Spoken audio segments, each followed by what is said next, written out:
9월 6일, 9월 둘째 주 예배를 함께 시작하는데 우리 마음 가운데 우리의 힘이 되시고 우리의 길 되시는 주님을 더욱 의지하며 함께 이 찬양으로 우리의 마음을 주님께 올려드렸으면 좋겠습니다.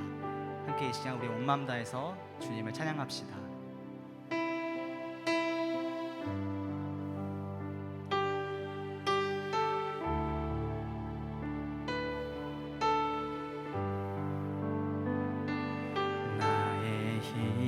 되신 여호와여,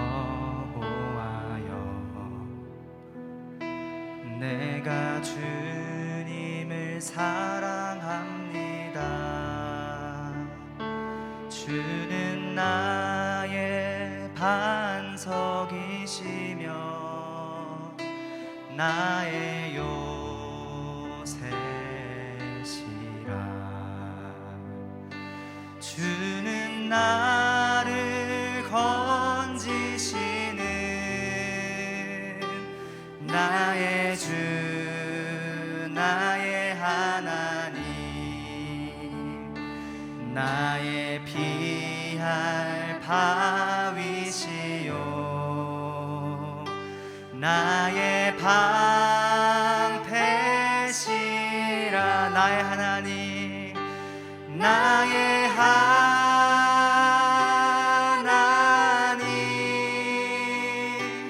나의 하나님,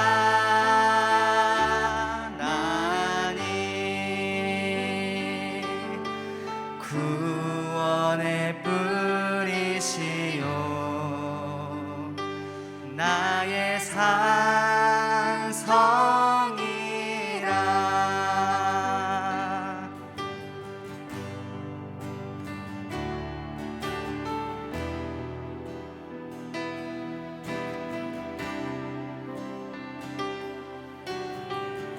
이 시간 우리의 생명 되신 주님을 찬양합시다. 나의 생명이신 여호와여, 나의 생명이신 여호와여,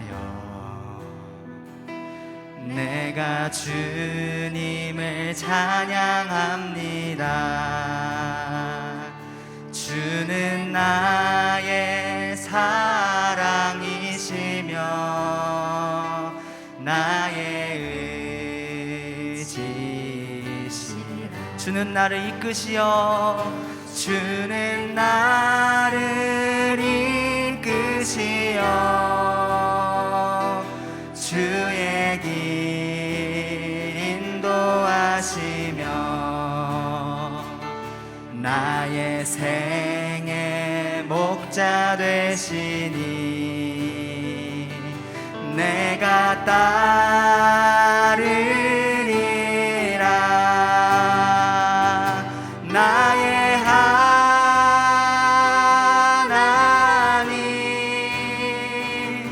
나의 하나님, 생명의 면류관으로, 생명의 면류관으로 내게 씌우소. 한 번 더 고백합니다. 나의 하나님, 나의 하나님,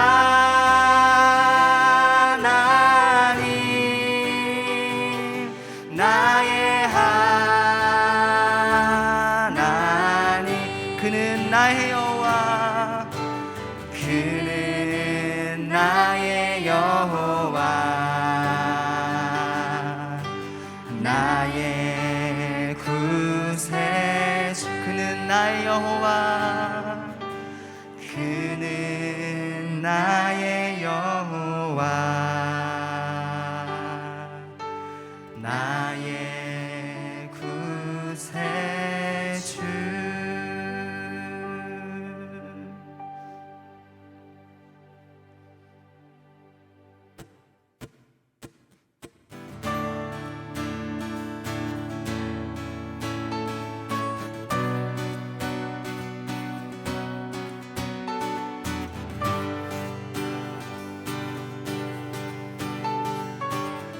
언제나 주님만을 찬양하겠습니다. 이른 아침에도 늦은 저녁에도 난 언제나 주님 찬양해. 기쁨 넘칠 때도 슬픔 다가와도 난 언제나 주님 찬양해.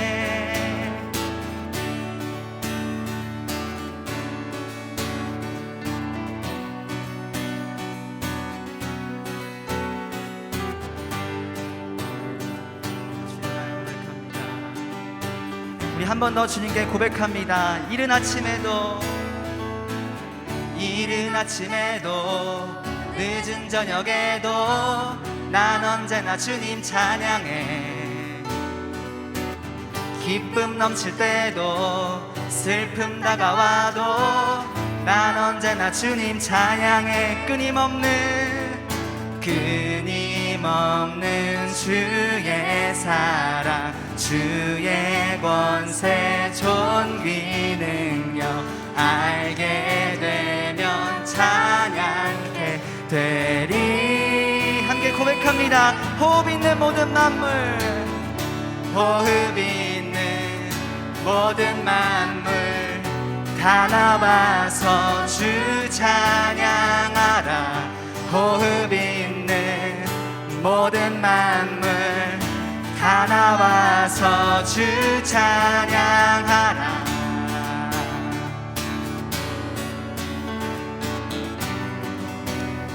우리 모든 민족들이 주님만을 찬양하기 원합니다. 우리 온 마음 다하여서 주님을 높이며 함께 이 시간 고백합시다. 높은 하늘에도 천사들과 함께 영원토록 주님 찬양해. 온 땅 위에서도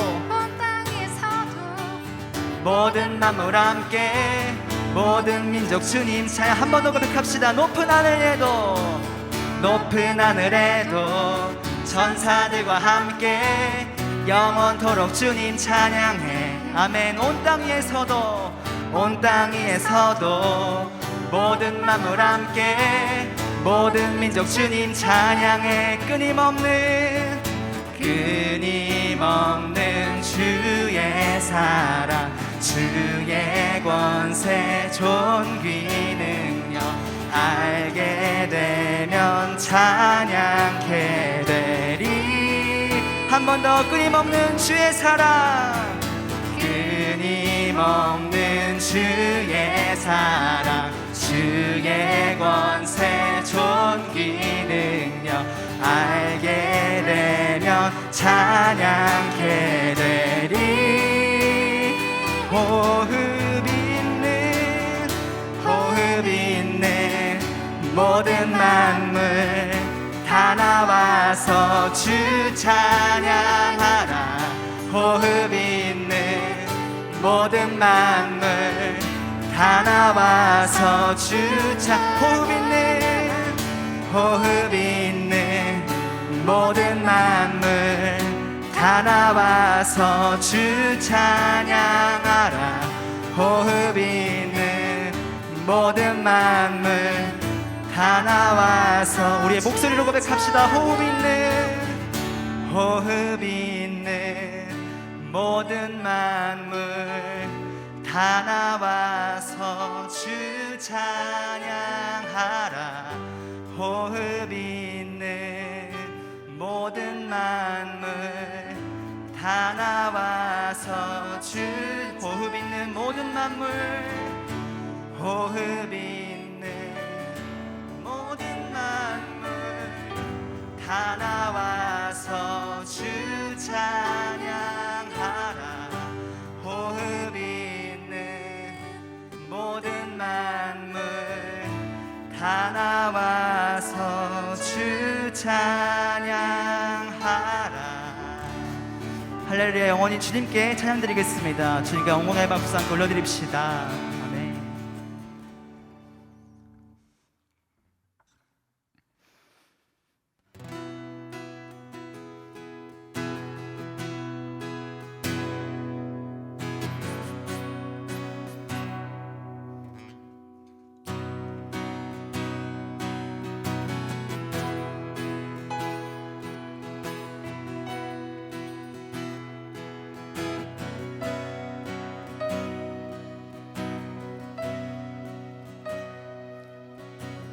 주를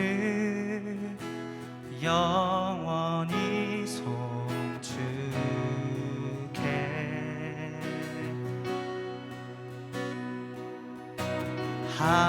항상 주지하리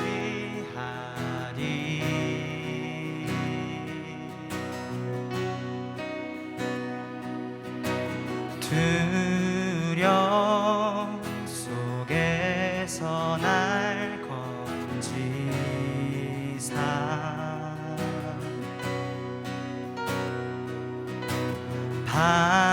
반석 위에 날 세우셨네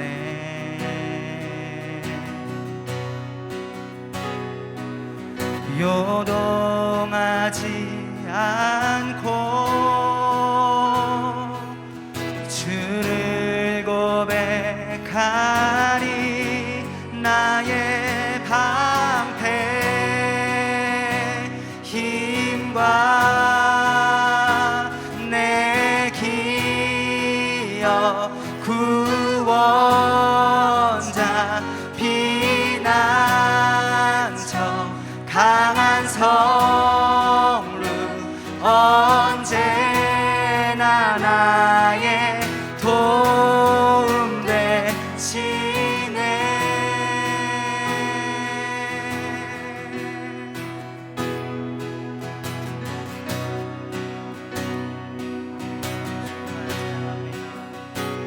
나의 모든 것이 주님께서 있습니다. 우리 주님을 높이며 함께 찬양하겠습니다. 주를 영원히 송축해 주를 영원히 송축해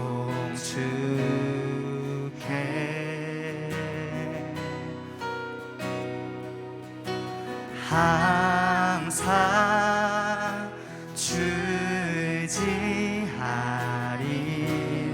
내가 사모할 자 오직 주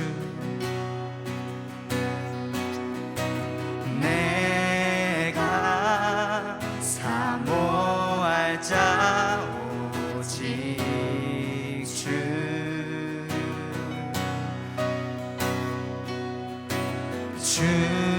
주와 같은 분 없으리 우리의 영원히 고백이 되기 원합니다. 내 기쁨 되시는 내 기쁨 되시는 주를 고백하리 나의 방패 힘과 내 기여 구원자 피난처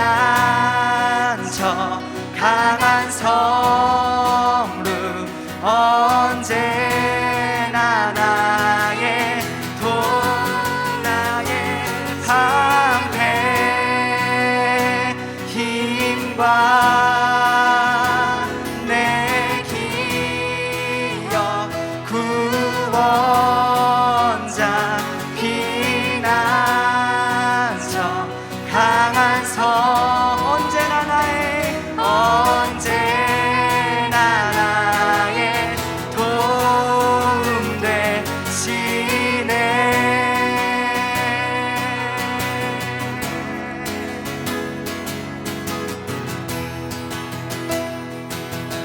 나의 방패 나의 힘과 내 능력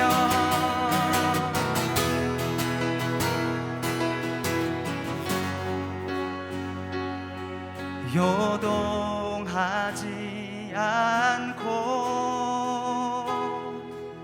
주를 고백하리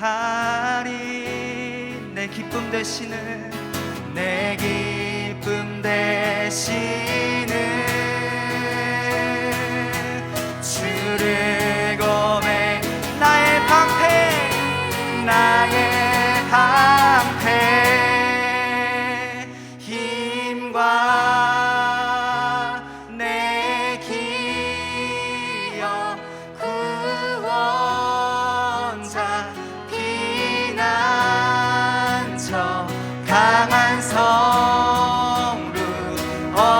언제나 나의 도 나의 방패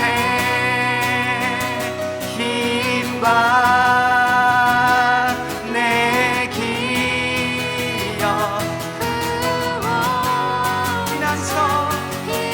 피난처 강한 성루 언제나 나의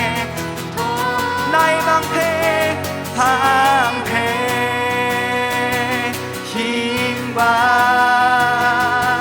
내 기억 구원자 피난처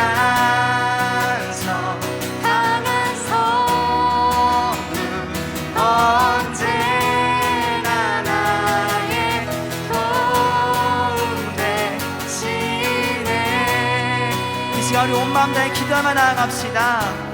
나의 삶이 아무리 어렵고 힘들고 넘어질지라도 나의 방패 되시며 나의 요새 되시는 주님께서 나와 늘 함께 하시는데 어느 것이 두렵겠습니까? 이 시간 주님을 고백하며 나의 믿음을 주님께 올려드리며 함께 이 시간 기도하며 나아갑시다. 주님, 나의 모든 것을 주신 주님께서 이제는 오늘 마음뿐만 아니라 각자의 집에서 예배하고 있는 모든 모든 제 마음을 연장하게 하셔서 주님의 이름을 더욱 나에게 알리시고 주님을 발견하며 주님을 따라갈 수 있도록 인도하여 주옵소서.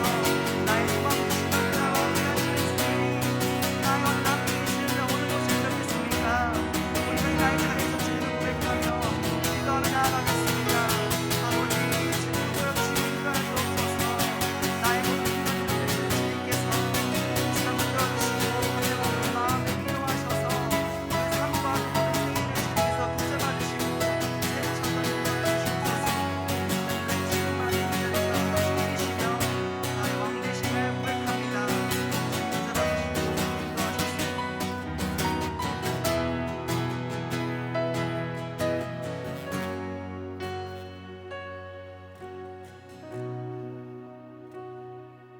기도하겠습니다. 하나님 아버지, 오늘 각자의 자리에서일지라도 하나님을 찬양하고 예배할 수 있게 해주심을 감사드립니다. 점점 더 모이기 어려운 시기가 다가오고 있습니다. 우리의 몸은 함께하지 못하나 이 마음이 함께하오니 이 마음 기뻐 받아주시옵소서. 이 어려운 상황 가운데서도 예배를 준비하는 우리 인원들이 있습니다. 우리 말씀 전달하시는 목사님 그리고 임원들과 함께 하셔서 우리의 예배가 지속될 수 있게끔 도와주세요. 하나님, 또한 코로나19로 어려움을 겪는 이웃들이 있습니다. 우리 물질적으로 어려움을 겪는 이웃들에게는 상황을 살펴주시고 또한 심적으로 어려움을 겪는 이웃들에게는 마음을 살피셔서 우리가 이 고난을 다 같이 잘 이겨낼 수 있게끔 하나님께서 도와주세요. 또한 코로나19에 걸려 어려움을 겪는 이웃들도 있습니다. 그들이 하루빨리 건강한 몸을 찾아 하나님을 더욱더 건강한 몸으로 찾아갈 수 있게끔 도와주세요. 우리 청년부에서는 현재 시편 필사 운동을 함께하고 있습니다. 하나님, 그 시편을 쓰는 가운데서 하나님께서 말씀하시는 메시지를 받고 그 메시지에 따라서 살아갈 수 있게끔 도와주세요. 또한 그 시편 필사 가운데서 각자의 신앙을 점검하며 이 어려운 시기 가운데 신앙을 더욱더 굳세게 할 수 있는 계기가 될 수 있도록 하나님께서 함께하여 주시옵소서. 우리 다시 모여서 예배드릴 수 있는 날을 기약하며 감사드리며 예수님의 이름으로 기도드렸습니다. 아멘.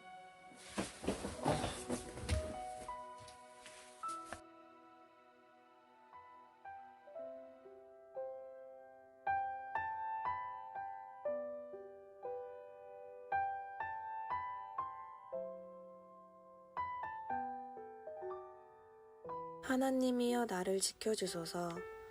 내가 주께 피하나이다. 내가 여호와께 아뢰되 주는 나의 주님이시오니 주밖에는 나의 복이 없다 하였나이다. 땅에 있는 성도들은 존귀한 자들이니 나의 모든 즐거움이 그들에게 있도다. 다른 신에게 예물을 드리는 자는 괴로움이 더할 것이라. 나는 그들이 드리는 피의 전제를 드리지 아니하며 내 입술로 그 이름도 부르지 아니하리로다. 여호와는 나의 산업과 나의 잔의 소득이시니 나의 분깃을 지키시나이다. 내게 줄로 재어준 구역은 아름다운 곳에 있으며 나의 기업이 실로 아름답도다. 나를 훈계하신 여호와를 송축할지라 밤마다 내 양심이 나를 교훈하도다. 내가 여호와를 항상 내 앞에 모시며 그가 나의 오른쪽에 계심으로 내가 흔들리지 아니하리로다. 이러므로 나의 마음이 기쁘고 나의 영도 즐거워하며 내 육체도 완전히 살리니 이는 주께서 내 영혼을 스올에 버리지 아니하시며 주의 거룩한 자를 멸망시키지 않으실 것임이니이다. 주께서 생명의 길을 내게 보이시리니 주의 앞에는 충만한 기쁨이 있고 주의 오른쪽에는 영원한 즐거움이 있나이다. 아멘. 자, 우리 오늘 9월 첫째 주 우리 청년부 예배를 하나님 앞에 올려드립니다. 오늘도 우리 비대면 예배로 우리 하나님 앞에 올려드리는데요. 우리 청년들 우리 잘 지냈나요? 많이 보고 싶네요. 자, 우리 이번 9월 한 달도 하나님께서 우리에게 부어주시는 그 놀라운 은혜를 경험할 수 있는 귀한 시간 되길 예수님의 이름으로 축복합니다. 자, 사진 한 장 좀 띄워주시겠어요? 여러분 혹시 이 사진 뭔지 아세요? 아마 역사를 좀 아신다 하시는 분들은 아마 다 본 적이 있을 텐데 바로 광개토 대왕릉비입니다. 우리 지금은 중국 지린성 지안시라는 곳에 있다고 하는데요. 이것은 BC 414년에 이제 내려주셔도 돼요. 네. BC 414년에 광개토 대왕의 아들인 장수왕이 그 아버지의 업적을 기리기 위해서 이렇게 만들었다고 합니다. 높이가 6m 넘어요. 굉장히 크죠. 그리고 이 내면으로 되어 있는데 그 내면에 글씨가 새겨져 있는데 고구려인들의 기상을 보여주는 거예요. 이 글씨 한 글자가 손바닥만 하다 그래요. 굉장히 크죠.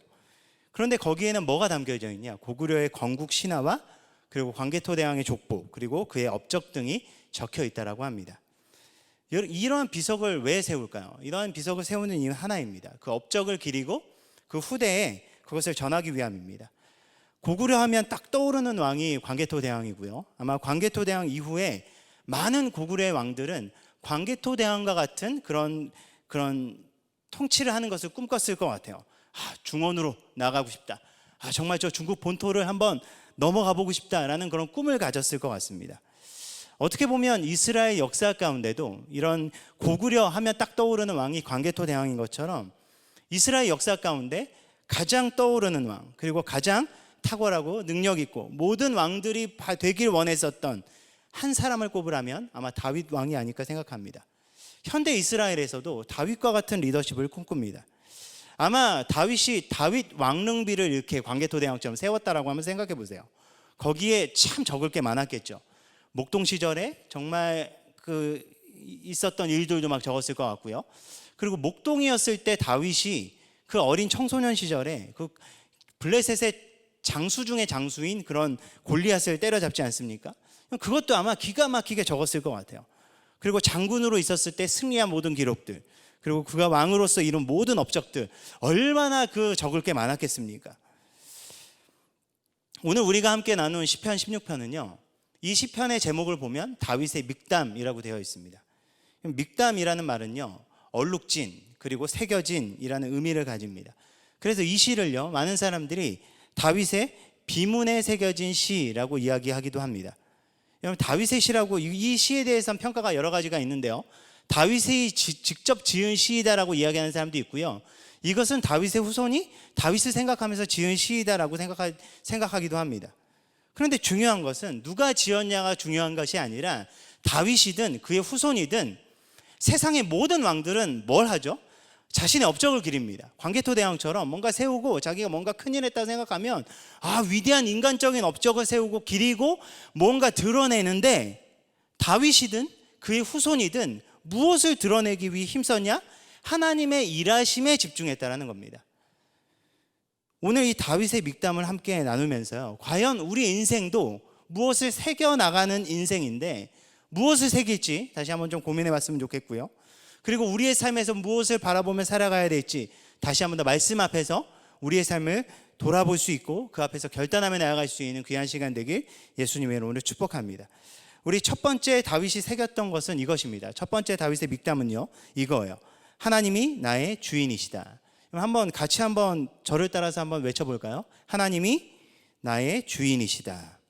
하나님이 나의 주인이시다. 다윗은 이걸 가장 먼저 그의 인생 가운데, 그의 가슴에 새겼다라는 겁니다. 우리 1절부터 우리 5절까지 말씀 우리 함께 보도록 할까요? 우리 1절부터 5절까지 우리 함께 보도록 하겠습니다. 우리 1절부터 5절 보면 이렇게 고백합니다. 하나님이여 나를 지켜주소서. 내가 주께 피하나이다. 내가 여호와께 아뢰되 주는 나의 주님이시오니 주밖에는 나의 복이 없다 하였나이다. 땅에 있는 성도들은 존귀한 자들이니 나의 모든 즐거움이 그들에게 있도다. 다른 신에게 예물을 드리는 자는 괴로움이 더할 것이라. 나는 그들이 드리는 피의 전제를 드리지 아니하며 내 입술로 그 이름도 부르지 아니하리로다. 여호와는 나의 산업과 나의 잔의 소득이시니 나의 분깃을 지키시나이다. 다윗이 살아가면서 뼈저리게 경험하고 가슴에 새겨 넣었던 것이 무엇이냐? 하나님께서 나의 삶의 주님이 되어 주신다는 것과 그리고 하나님께서 나의 모든 복이 되신다라는 것이었습니다. 이것을 다윗의 인생 가운데 가장 먼저 새겨 넣었다라는 거예요. 왜냐하면 이게 흔들리면 모든 게 다 끝나기 때문입니다. 이게 흔들리지 않아야 가장 중요한 인생의 기초를 세우는 그 작업이 무너지지 않기 때문입니다. 왜냐하면 주인됨이 모든 것을 결정하기 때문입니다. 내가 무엇을 주인 삼느냐에 따라서 나의 삶의 방향과 그리고 나의 삶의 목적이 달라진다는 것입니다. 다윗은 누구를 주인 삼았다고 이야기합니까? 하나님을 주인으로 인식하고 살았기 때문에 다윗에게 중요한 것은 자신의 꿈과 자신의 욕망을 이루는 것이 아니라 하나님의 뜻을 이루고 하나님께서 기뻐하시는 삶을 살아가는 것이 다윗의 가장 첫 번째 되는 목적이었다는 거예요.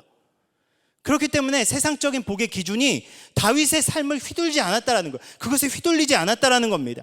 그의 모든 걸음, 그의 모든 결정은 하나님 안에서 행하기 위해서 노력하고 행했다는 겁니다. 그래서 하나님께서 다윗을 그 많은 왕이 있었음에도 불구하고 성경에 수많은 인물이 있었음에도 불구하고 하나님께서 그 다윗 한 사람을 이 사람이 바로 나의 마음에 합한 자다라고 이야기하셨던 것입니다. 다윗이 무엇이라고 고백합니까? 하나님께서 나의 주님이시다. 주밖에는 나의 복이 없다. 여호와께서 나의 산업과 나의 잔의 소득이 되신다. 여러분, 이 다윗의 고백과 삶과 비교되는 삶이 나오는데 그게 뭔가요? 4절입니다. 다른 신에게 예물 드리는 자, 피의 전제를 드리는 자. 무엇입니까? 하나님의 자리에 다른 것을 놓고 다른 목적을 위해 그것으로부터 오는 만족과 기쁨을 위해 살아가는 자들을 의미한다라는 겁니다. 그 삶에는 뭐가 있다라고 이야기합니까? 괴로움이 더할 것이다라고 이야기합니다. 하나님께는 뭐가 온다고 이야기하죠? 즐거움이 있다라고 얘기하고요. 세상을 섬기며 나아갈 때, 세상 가운데 나아갈 땐 괴로움이 더할 것이다라고 이야기합니다. 무엇을 이야기합니까? 이것의 분명한 대조를 보여주는 거예요. 하나님을 따를 때, 하나님으로부터 오는 즐거움과 세상을 따를 때 보기에는 좋아 보이지만 그 이면에 있는 그 괴로움을 대조적으로 보여주면서 무엇을 따르고 무엇을 새기는 삶을 살아갈 것인가 우리에게 묻고 있는 것입니다. 여러분, 우리의 삶에도 이것을 가장 먼저 새겨 넣어야 돼요. 하나님께서 나의 주인이 되신다. 하나님께서 나의 창조주요, 모든 만물을 주관하심을 믿는 자들이 여러분 바로 우리 성도들입니다. 그 하나님을 믿는 신앙은요, 모든 것이 하나님의 계획 가운데 있는 그 믿음 위에 서 있는 삶이에요. 나는 그냥 우연히 태어난 존재가 아니라 내가 서 있는 곳은 그냥 우연히 어쩌다 보니까 내가 여기 태어나고 여기 서 있는 것이 아니라 나의 삶이 하나님의 분명하신 계획 가운데 있고 그 가운데 이 땅을 향한 분명한 부르심을 가지고 나는 이 땅 가운데 심기어져 있다라고 믿는 것이 바로 우리의 신앙이라는 것입니다. 여러분, 다윗은 그것을 알았어요. 그래서 자신에게 주어진 삶에 최선을 다했다라는 것입니다. 여러분, 지금 우리는 굉장히 어려운 시기를 통과하고 있습니다. 지금 코로나19 때문에 더 우리의 미래가 보이지 않습니다. 내 인생도 교회도 사회에도 모든 것이 다 어두움이 들어있는 것 같습니다. 모든 청년들이, 정말 많은 청년들이 가슴 아파하며 무엇을 어찌해야 될지 몰라서 가슴을 치고 있어요. 청년들하고 연락해보면 청년들이 똑같이 하는 이야기가 있어요. 목사님, 어떻게 해야 될까요? 너무 가슴이 아픕니다. 나라를 봐도 가슴이 아프고 교회를 봐도 가슴이 아프고 제 인생을 봐도 너무나 가슴이 아픕니다. 이때 어떻게 해야 됩니까? 저도 잘 모르겠어요. 어떻게 해야 될까요? 정말 가슴 아파합니다. 여러분, 어제 그것이 알고 싶다 해서 참 어제 또 뭐 하나를 또 띄웠는데 저는 어제 그것을 보면서 밤에 정말 뭐라고 이야기할 말이 없더라고요. 왜냐하면 진짜 속된 말로 이 뼈를 때린다라고 이야기하죠. 진짜 뼈를 때리고 있었습니다. 그러면서 이제 그것이 알고 싶다 우리가 너무나 잘 아는 그 MC가 이렇게 마무리 짓더라고요. 마태복음 5장 13절에서부터 16절. 우리가 너무나 잘 아는 빛과 소금의 비유죠. 빛과 소금의 비유를 이야기하며 지금 이 시대에는 진짜 빛과 소금이 필요하다라고 이야기하면서 마무리 짓더라고요. 클로징 멘트를 그렇게 하더라고요. 참 가슴이 아팠습니다. 교회가 세상을 걱정하고 세상을 진리 가운데로 이끌어야 되는데 지금 이 현 시점엔 세상이 교회를 걱정하고 있다는 것입니다. 여러분, 이때 우리가 뭘 할 수 있을까요? 여러분, 우리가 무엇을 해야 될까요? 저는 이럴 때일수록 우리는 본질을 회복하고 일단 우리에게 맡겨진 것에 최선을 다해야 된다고 생각합니다. 여러분, 다윗이 고백한 이 1절부터 2절, 여러분 이 고백이 여러분 우리의 고백이 돼야 됩니다. 지금 이 시점에서 우리가 하나님께 고백해야 될 고백의 내용입니다. 다시 한번 보실래요? 하나님이시여 나를 보호해 주소서. 내가 주께로 피합니다. 당신은 나의 주님이시니 주님을 떠나서는 어디에도 나의 행복이 없습니다 라고 고백하는 이 다윗의 고백이 여러분 우리의 고백이 되어야 됩니다. 다윗은 이것을 알았기 때문에 아무리 눈에 보이는 현실이 아무것도 보이지 않는다라고 할지라도 최선을 다했다라는 거예요. 여러분, 다윗은 그 수많은 아들 중에서요 양을 돌봤습니다. 양을 돌봤어요. 양을 돌보면서 살았어요. 여러분, 그 사무엘이 찾아와서 그 아들들에게 그 기름을 부으려고 그 왕이 될 사람들 찾는 그 과정 가운데 다윗의 부모님은요 다윗을 신경 쓰지도 않았어요. 부르지도 않았어요. 그만큼 그 집안에서 천대받았습니다. 양을 돌보는데 어떻게 했습니까? 그렇게 아무도 주목하지 않는다라고 할지라도 양을 돌보는데 최선을 다해서 돌봤습니다. 자신의 목숨 걸고 양을 돌봤다라는 거예요. 사울 앞에서, 귀신 들린 사울 앞에서, 영향력 있고 존경받을 만한 리더가 아닙니다. 귀신 들려서 창을 들고 있는 그 사울 앞에서 수금을 타는데요 최선을 다해서 수금을 탔습니다. 자신을 원수로 여기는 그 사울 왕 자신의 리더 앞에서 불의한 리더를 따를 때도 그는 자신이 내딛을 수 있는 그 한 걸음에 성실하고 신실하게 그 삶에 최선을 다했다라는 거예요. 왜요? 하나님께서 나의 삶의 주인이심을 믿었기 때문입니다. 여러분, 이것은 다윗의 이야기뿐만이 아닙니다. 요셉도, 다니엘도, 그리고 예수님의 제자들도 그들의 환경과 상관없이 자신에게 맡겨진 것에 최선을 다하는 삶을 살아갔다라는 것입니다. 여러분, 우리 또한 그래야 됩니다. 그러므로 하나님의 존귀함을 받아야 되고 하나님의 즐거움이 되어야 됩니다. 하나님께서는 이 세상을 여전히 살펴보십니다. 그리고 눈을 밝히시면서 이 세상을 둘러보십니다. 왜요? 이 악한 세대 속에서, 죄악이 가득한 세대 속에서, 그 속에서 죄 짓는 것을 너무나 합당하게 여기는 그런 타락한 세대 속에서 여전히 하나님을 나의 주인으로 모시고 그분의 뜻을 구하는 신실한 자를 여전히 찾고 계시기 때문입니다. 죄악이 가득한 그곳에 하나님의 눈에 노아가 눈에 들었습니다.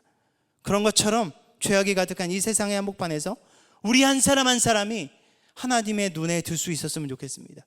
빛과 소금으로서 말입니다. 믿음이 변질되고 복음이 무너져 내려가는 이 시대 속에서 지금 우리가 우리에게 맡겨진 지금의 이 현실을 버텨내야 우리에게 내일이 있습니다.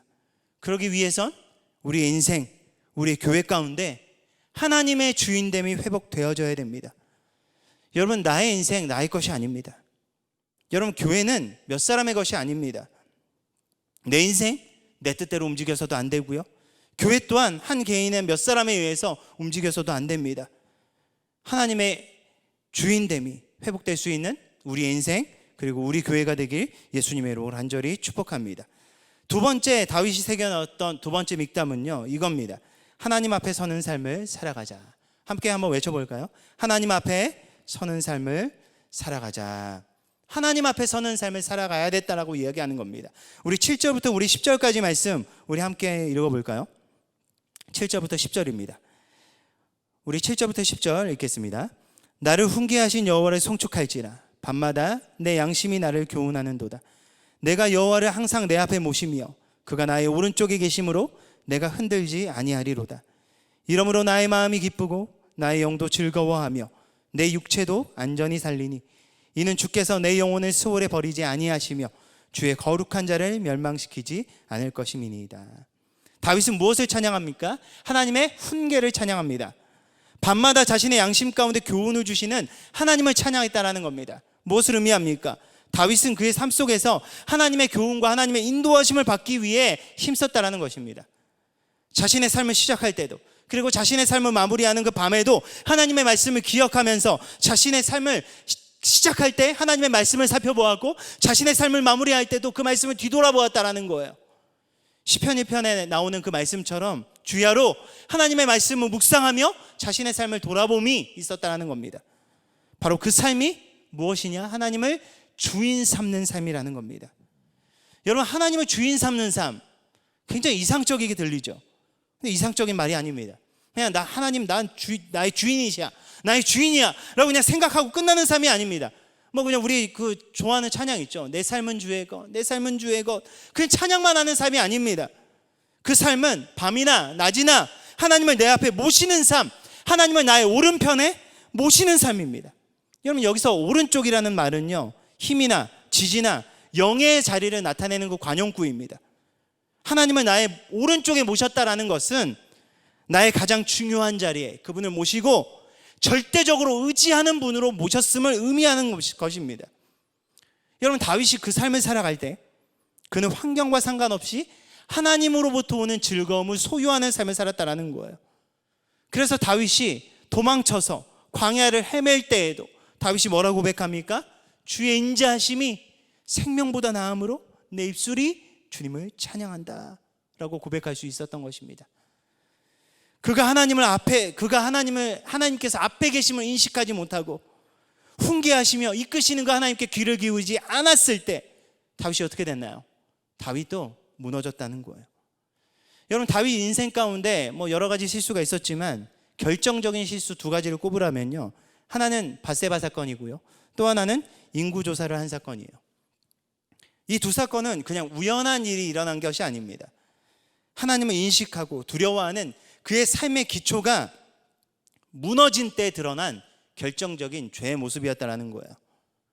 하나님과의 깊은 관계 안에 머물러 있었던 그 다윗조차도 무너지는데, 여러분, 하물며 여러분 우리는 어떻겠습니까? 여러분, 다윗의 무너짐이 우리에게 주는 영적인 도전이 있어야 돼요. 여러분, 하나님의 주인됨을 바라보며 끝까지 마음을 지키지 않으면 그 어떤 누구라도 무너질 수 있다는 겁니다.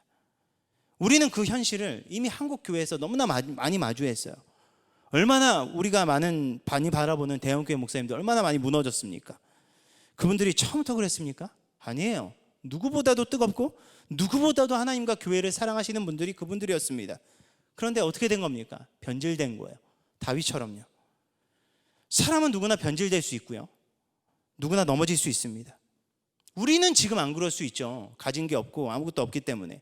그렇지만 우리가 끝까지, 우리도 하나님을 끝까지 우리 앞에 모시고 내 오른편에 모시는 삶을 살아가는데 실패한다면 우리 또한 언제고 무너질 수 있다는 것입니다.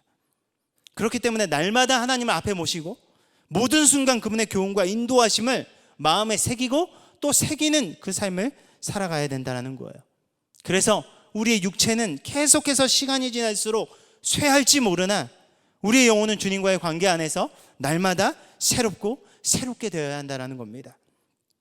그렇기 때문에 지금 우리에게 주어진 이 코로나19의 위기가 우리에겐 기회가 된다는 겁니다. 여러분, 이 시간을 통해서 다시금 하나님을 만나십시오. 하나님의 주인됨을 경험하십시오. 그 앞에 살아계심을, 하나님의 살아계심을 다시 한 번 더 깨닫고 그분으로부터 오는 교훈과 인도하심이 이제는 나를 지배하는 삶을 살아가도록 여러분 삶 가운데 은혜를 구하십시오. 주일에만 머물러 있었던 우리의 예배가 이제는 삶의 예배로 온전히 자리 잡도록 정말 밤이나 낮이나 하나님의 말씀 가운데 깨어 있을 수 있도록 정말 주님의 말씀을 구하십시오. 그래야 우리가 살고 우리가 살아야 교회가 사는 것입니다. 여러분, 그렇게 다윗은 마지막 믹담을 선포합니다. 우리 마지막으로 다 같이 한번 이야기해 볼까요? 주님께서 생명의 길이 되신다. 주님께서 충만한 기쁨이 되신다. 그리고 주님께서 주님 안에 영원한 즐거움이 있다. 여러분, 주님 안에 생명의 길이, 충만한 기쁨이, 영원한 즐거움이 있다는 겁니다. 우리 11절 말씀 우리 마지막으로 함께 같이 읽겠습니다. 함께 읽겠습니다. 시작. 주께서 생명의 길을 내게 보이시리니 주의 앞에는 충만한 기쁨이 있고 주의 오른쪽에는 영원한 즐거움이 있나이다. 여러분, 그래서 다윗은요, 자신의 생명과 기쁨과 즐거움은 오직 누구에게 있다고요? 여호와께 있다고 선포하면서 이 시를 마무리 짓는 거예요. 여러분, 다윗의 인생 가운데 결코 지우지 않으려고 노력했었던 한 가지가 바로 이 마지막 결론이 이거였다는 겁니다. 절대 잊지 말자. 다른 거 다 잊어도 아무리 어려워도 이거 잊으면 난 끝장나는 거다라고 생각한 거예요. 우리가 잊지 않고 가슴에 새기며 살아가야 되는 것이 무엇입니까? 우리 또한 이거라는 거예요. 그런데 여러분 삶 속에서 잊지 않고 가슴에 새기며 살아가는 것이 무엇입니까? 참 안타깝게도요, 어떤 사람은 상처를 가슴에 새기고 살아가요. 어떤 사람은 지워지지 않는 첫사랑을 가슴에 새기고 살아가는 사람들도 있고요, 지난날의 추억을 가슴에 새기며 후회하며 삶을 살아가는 사람들도 있더라고요. 참 안타까운 것은 지워버려야 될 것을 가슴에 새기며 살아가면 안 된다는 거예요. 어떤 분은 상처를 새기면서 살아갑니다. 여러분, 상처가 해결되지 않으면 문제가 생기는 게 왠지 아세요? 과거에 갇혀 살기 때문입니다. 과거의 상처와 감정 때문에 오늘 주어진 이 하루에 하나님께서 우리에게 주신 그 부르심을 감당하지 못한다는 거예요. 참 안타깝죠. 어떤 분들은 아예 아무것도 새겨넣지 않으시는 분들도 있어요. 그냥 오늘만 대충 살아갑니다. 여러분, 혹시 영화 올드보이 보셨나요? 올드보이 저는 봤었을 때 가장 기억에 남는 장면이, 거기 나오는 주인공 이름이, 보통 영화 딱 보면 주인공 이름 기억 안 나잖아요, 잘. 근데 저는 이 올드보이의 주인공, 그 최민식이 나왔었던 그 주인공 이름을 아직까지도 기억해요. 왜 그러면 강력하기 때문에. 그 이름이 뭐냐면 오대수거든요. 오대수. 그래서 술이 취해가지고 막 경찰서 막 가가지고 막 이야기하면서 막 자신의 이름을 설명하면서 그렇게 얘기해요. 내 이름은 뭔지 알아? 오대수야, 오대수. 왜 오대수인지 알아? 오늘만 대충 수습하며 살자. 이게 나의 인생의 모토야. 그래서 난 오대수야. 막 이렇게 얘기했거든요. 이 오대수 마인드로 사는 분들도 종종 계세요. 그냥 오늘만 대충 그냥 수습하면서 대충 때우면서 그냥 그렇게 살아가는 거예요. 다윗은 그렇게 하지 말라라고 이야기하는 겁니다. 이제는 더 이상 과거에 얽매이지 말고, 아무리 힘쓰고 애써봐야 아무 소용없다라고 말하지 말고, 오늘 이 하루 나와 함께 하신 하나님, 바로 내 앞에 계시는 그 하나님 바라보라. 그분을 붙들 때 그의 안에 생명의 길이 있고, 그의 안에 충만한 기쁨이 있고, 그의 안에 영원한 즐거움이 있다. 그것을 경험해라 라고 이야기하는 것입니다. 여러분, 다윗이 하나님 앞에 서는 것을 실패하지 않았을 때 그는 그 어떤 환경 속에서 있든지 여러분 이것을 경험했다라는 겁니다. 그래서 다윗의 인생 가운데 결론은 찬양일 수밖에 없었다라는 겁니다. 여러분, 이스라엘 역사 가운데 여러 번 돌을 세우는 역사가 나타나는데요, 그 세워진 역사적인 돌 중에서 저는 정말 의미 깊은 것 중에 하나가 저는 에벤에셀이 아닐까 생각합니다. 우리 에벤에셀 하면 우리 또 청년부에 우리 에벤에셀 있죠. 우리 손흥민 닮은 우리 쌍둥이들, 우리 온라인 참여하고 있나? 우리 에벤에셀이 있어요. 우리 에벤에셀 굉장히 중요합니다. 에벤에셀이 사무엘상 7장 우리 11절부터 12절에 나오는데요, 이렇게 고백합니다. 한번 들어보세요. 이스라엘 사람들이 미스바에 나가서 블레셋 사람들을 추격하여 벳갈 아래에 이르기까지 쳤더라. 사무엘이 돌을 취하여 미스바와 센 사이에 세워 이르되 여호와께서 여기까지 우리를 도우셨다 하고 그 이름을 에벤에셀이라 하니라. 여러분, 그 당시 사무엘상 이 배경 가운데 이스라엘의 역사 가운데는요 굉장히 암울한 시기였어요. 정말 암울해서 하나님의 그런 함께 하심이 전혀 드러나지 않는 그 시대였습니다.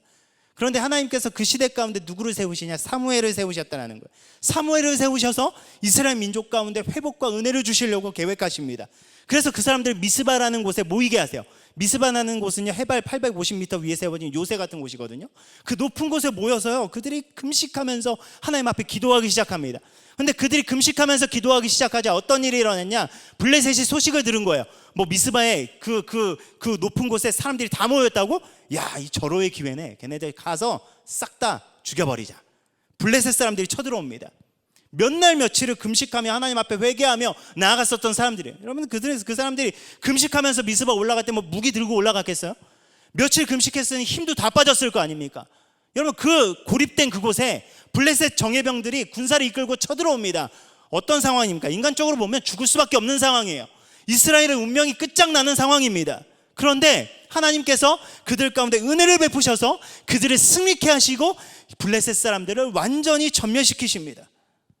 그러면서 그 승리 가운데 사무엘이 돌을 세우는데 그 돌을 세우며 에베네셀이라고 명했던 것입니다. 그 에베네셀의 뜻이 무엇입니까? 하나님이 여기까지 우리를 도우셨다. 여러분, 저는 이것이 우리가 회복해야 될 에베네셀의 은혜라고 생각합니다. 여러분, 아무리 어려운 상황이라고 할지라도, 아무리 바라보아도 가능성이 없다라고 할지라도 그 속에서 나와 함께 하시는 하나님, 그 하나님을 경험하는 것, 여러분, 그것이 은혜입니다. 정말 이 상황 속에서 난 아무것도 할 수 없어, 내 인생 가망성 없는 것 같아. 그 상황 속일지라도 이곳에서도 하나님 당신께서 살아계셨군요. 이곳에서도 당신께서 나와 함께 하셨군요. 바로 여기까지 하나님 당신께서 나와 함께 하셨습니다. 여러분, 이것을 우리 인생 가운데 새기는 것이 우리 삶 가운데 필요하다는 것입니다. 여러분, 제가 제 가슴 속에 새겨져 있는 정말 중요한 성경 구절 중에 하나가 이사야 49장 우리 13절부터 17절까지 말씀입니다.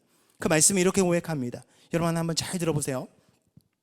하늘이여 노래하라, 땅이여 기뻐하라, 산들이여 즐거이 노래하라. 여호와께서 그의 백성을 위로하셨은즉 그의 고난당하는 자를 긍휼히 여기실 것임이라. 오직 시온이 이르기를 여호와께서 나를 버리시며 주께서 나를 잊으셨다 하였거니와 여인이 어찌 그 젖먹는 자식을 잊겠으며 자기 태에서 난 아들을 긍휼히 여기지 않겠느냐. 그들은 혹시 잊을지라도 나는 너를 잊지 아니할 것이라. 내가 너를 손바닥에 새겼고 너의 성벽이 항상 내 앞에 있나니 내 자녀들은 빨리 걸으며 너를 헐며 너를 황폐케 하는 자들은 너를 떠나가리라. 이사야를 통해 말씀하시는 것이 무엇입니까? 하나님께서 잊지 않으셨다는 거예요. 여러분, 그 당시에 백성들이 어떻게 생각했다라는 거예요? 하나님께서 우리 잊으신 거 아닌가? 하나님께서 우리 포기하신 거 아닌가? 아무리 봐도 희망이 보이지 않는 그 세대 속에서 한탄하고 있었다라는 겁니다. 그러면서 하나님께서 나는 너희를 잊지 않았다. 어떻게 엄마가 젖먹는 아이를 잊을 수 있겠느냐? 어떻게 그 품에서 난 자식을 어떻게 엄마가 잊을 수 있겠느냐? 설령 엄마가 잊는다라고 할지라도 그들은 잊어도 나는 너희들을 잊지 않는다. 왜냐? 너희들은 내 손바닥에 새겼기 때문이다 라고 이야기하시는 겁니다. 너무나 은혜가 되지 않습니까?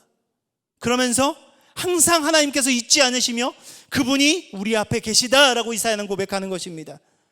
여러분, 그 증표가 무엇입니까? 바로 예수 그리스도입니다. 하나님께서는 예수 그리스도를 통해 그의 손바닥뿐입니까? 그의 발바닥에, 그리고 그의 옆구리에, 그의 온몸 구석구석에 우리의 이름을 새기셨습니다. 무엇보다 그의 심장에 우리 한 사람 한 사람의 이름을 새기셨다는 겁니다. 그렇기 때문에 히브리서 10장 39절 우리에게 이렇게 선포합니다. 우리는 뒤로 물러나 멸망할 사람들이 아니라 믿음을 가져서 생명을 얻은 사람들입니다. 우리 손바닥에 새기신 그 사랑이 우리 앞에 있기 때문에 우리는 뒤로 물러나서 무너질 자들이 아니라는 것입니다. 여러분, 세상의 것 조금 못 가진다라고 할지라도, 남들과 비교되게 보인다라고 할지라도 우리는 무너질 수 없다라는 것입니다. 남들보다 조금 늦게 간다고 다 끝난 것이 아니라는 것입니다. 두려워하지 말고 조급해하지 마십시오. 우린 주의 손바닥에 새겨진 자들이며 그 사랑은 지금도 여전히 이 순간에도 우리와 함께 하시기 때문입니다. 이젠 그 사랑과 은혜를 우리의 삶의 중심에 새기고 하나님을 나의 진정한 주인 삼고 이 어려운 시기, 모두가 희망이 없다라고 이야기하는 이 시기 속에서 하나님 바라보며 하나님으로부터 오는 진정한 기쁨과 즐거움에 매여서 이 시기를 통과하기에 부족함이 없는 우리 모두가 되길 예수님의 이름으로 간절히 축원합니다. 우리 시간 함께 나눈 이 말씀을 가지고 우리 시간 좀 다 같이 좀 기도하면서 나아갔으면 좋겠어요. 여러분, 지금 우리는 무엇을 새겨가고 있습니까? 여러분, 이사야서의 말씀을 기억하십시오. 하나님께서는 모두가 다 잊은 그 순간일지라도 하나님께서는 우리를 잊지 않으신다라고 이야기합니다. 왜냐? 그분께서 바로 우리를 그의 손바닥에 새기셨기 때문입니다. 항상 손바닥에 우리 이름을 새기시며 우리를 바라보시며 우리를 축복하고자 하십니다. 그런데 우리는 무엇을 새겨가고 있습니까? 지금 이 시대 속에서 세상 사람들처럼 똑같이 절망을 이야기하고 있지 않습니까? 물론 바라보면 절망밖에 보이지 않을 수도 있어요. 그렇지만 다윗처럼 그 가운데 살아계신 하나님을 경험하고 그 안에서 우리의 입술이 절망의 고백과 탄식과 불평과 부정의 말이 아니라 다윗처럼 우리 삶 속에 여전히 살아계신 하나님을 찬양하기 원합니다. 우리 시간 다 같이 기도하면서 나갈 때, 주님, 나의 가슴에 다시금 예수 그리스도의 사랑이 새겨지기 원합니다. 나의 인생 가운데 변하지 않는 하나님의 사랑이 새겨지기 원합니다. 하나님, 나의 삶을 붙들어 주시고 나의 삶을 인도하여 주시옵소서. 우리 시간 여러분 있는 자리에서 주여 한번 외치고 간절한 마음으로 주님 앞에 기도하면서 나갑니다. 다 같이 기도합니다. 주여, 살아석사하신 하나님, 아버지 우리가 주님께로 나아갑니다. 아버지 시간 한 사람 한 사람 기억하여 주시고, 아버지 시간 아버지 주님께서 아버지 우리를 붙들어 주시고, 아버지 우리 인도하여 주셔서 우리 한 사람 한 사람 삶을 통하여 아버지 정말 예수 그리스도께서 우리를 새기신 그 사랑을 우리 가슴 속에 새기기에 부족함이 없도록 인도하여 주시옵소서. 그래서 어렵고 힘든 이 시기를 통과하고 있는 우리 청년들, 아버지 정말 세상의 절망과 낙담과 슬픔 가운데 빠져 있는 것이 아니라 정말 예수 그리스도 안에서 오는 그 풍성한 사랑과 기쁨의 은혜로 말미암아 이 모든 시기를, 어렵고 힘든 시기를 이겨나가기 부족함이 없도록 아버지 인도하여 주시옵소서. 우리가 그리스도의 사랑과 은혜 안에 다시금 소생케 되기 원합니다. 우리가 다시금 일어서기 원합니다. 다시금 주님을 바라보기 원합니다. 다시금 주님 안에서 우리의 삶을 회복하기 원합니다. 하나님 주님께서 아버지 우리를 붙들어 주시고 우리 가운데 인도하여 주셔서 아버지 이 시간을 통하여 다시 한번 하나님 안에서 우리의 삶의 목표와 우리의 삶의 방향과 우리의 삶의 모든 것을 아버지 온전히 발견하고 살아갈 수 있는 우리 한 사람 한 사람이 될 수 있도록 인도하여 주시옵소서. 아무것도 보이지 않는 이 환경 속에서 아버지 우리가 믿음의 발걸음을 내딛기 원합니다. 아무것도 보이지 않지만 일단 아버지 성실하게 신실하게 우리의 믿음의 발걸음을 내딛기 원합니다. 아버지 주님께서 우리 한 사람 한 사람 축복하여 주셔서 우리의 삶을 통해 말씀하시며 붙드시는 그 하나님의 은혜를 경험하기에 부족함이 없도록 인도하여 주시옵소서. 우리 함께 우리 마음을 담아서 우리 앞에 주님께 찬양을 고백하면서 나아갑니다.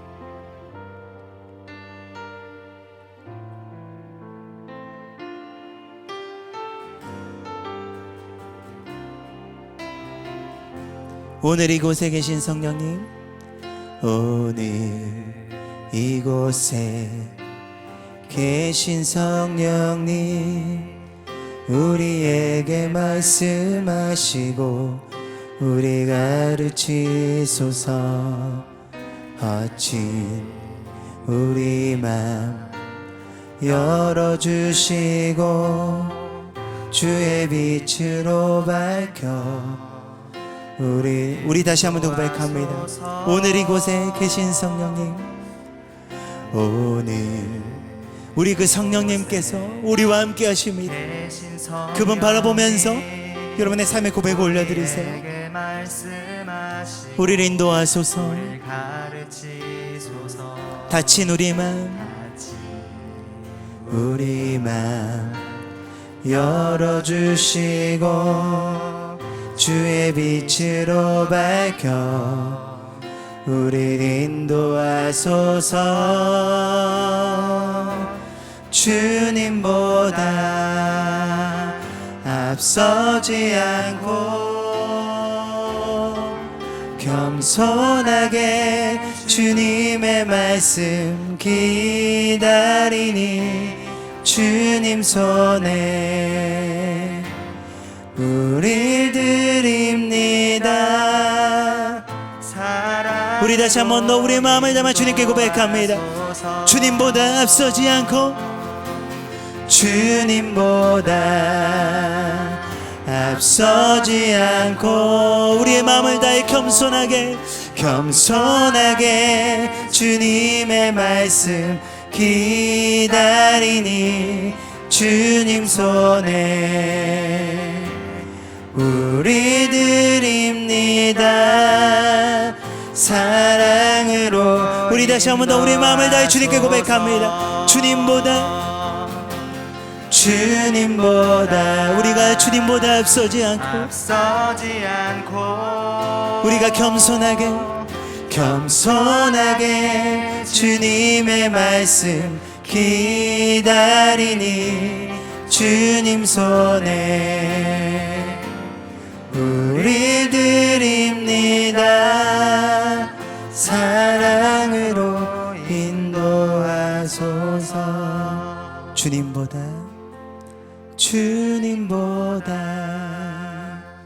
앞서지 않고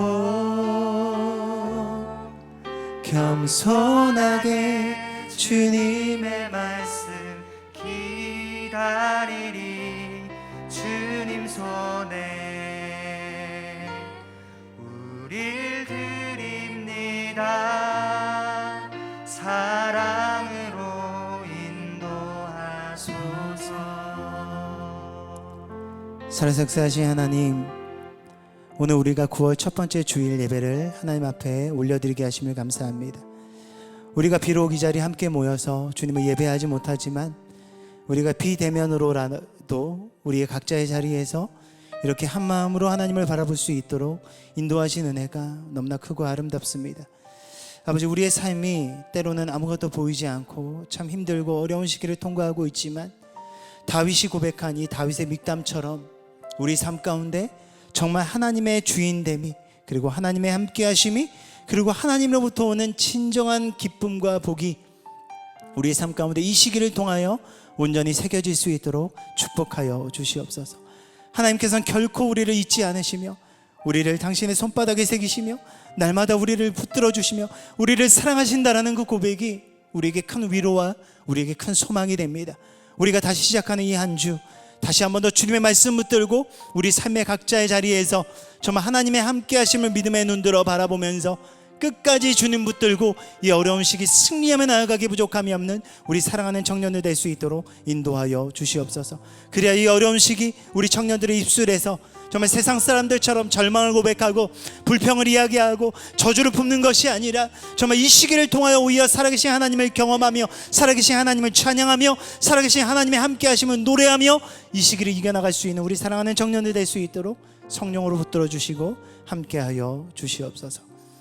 이제는 우리의 선한 목자 되신 예수 그리스도의 은혜와 변함없으신 하나님의 사랑하심과 그리고 성령님의 붙들어 주시고 함께 하심이 오늘 이 시간 다시 한 번 더 우리의 가슴 속에 하나님의 주인됨을 새기며 살아가고자 다시 한 번 더 결단하며 나아가는 우리 사랑하는 청년들 머리 위에 지금부터 영원까지 함께 하시기를 간절히 축원하옵나이다.